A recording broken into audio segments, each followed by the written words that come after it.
Okay, so we've started talking about animals, and the first kind of animals we're going to talk about are sponges. And sponges used to be studied by people who considered themselves botanists because sponges are sessile. Do I have that? Oh, there you go. That's not very exciting. Sessile. Sessile, sessile or sessile means that the adult of the sponge stays in one place for its entire life, right? Plants stay in one place for their entire life, and sponges do. So people decided must be a plant, right? But it's not. And now you know part of why. Now, sponges are a very unusual animal. They are the most evolutionarily ancient. They probably are very similar to the very first animal life that appeared on planet Earth. They have no symmetry. They can be shaped like any old thing. Different different individuals of the same species tend to have a similar shape, but not identical. They don't have any true tissues, like they don't have muscle. They don't have a nervous system. They don't have a stomach. Okay. Now, interesting, the larva, the baby version of the sponge, it can swim.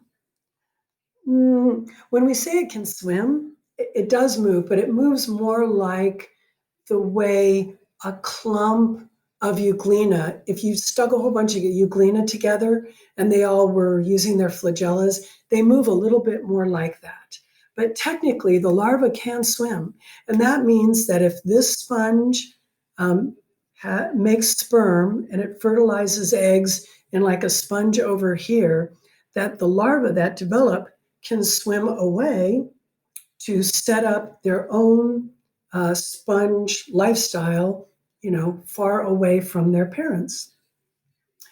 Now, you do need to know the names of a couple of different cell types that are very important for the sponge. There are cells that specifically make spicules, and spicules are like little hard, made out of different materials, but little hard pieces that give more strength and integrity to the structure of the sponge. The sponges that you would use in your shower, if you've got like a natural sponge, that's the leftover collagen of a very soft sponge. But there are sponges that have spicules in them. But the ones that you should know is this word, choanocyte, Chanocyte, choanocyte. And the choanocyte is very important for moving water. The way these guys feed is these choanocytes move in a way that pulls water from the outside world through the inside of the sponge. And in the video on the sponges, there's really beautiful video footage of this happening.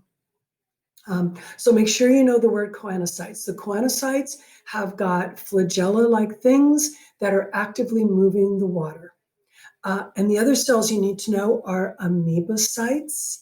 The amoebocytes are the cells that are actually phagocytizing the food particles that get drawn in through here. So like, let's imagine you're a little euglena or you're a paramecium and you're swimming around in the ocean. The next thing you know, you're getting sucked in here and you can get eaten by those little green cells, the amoebocytes. Now, the amoebocytes, they don't just eat something and go, well, thank you very much. Now I'm well fed.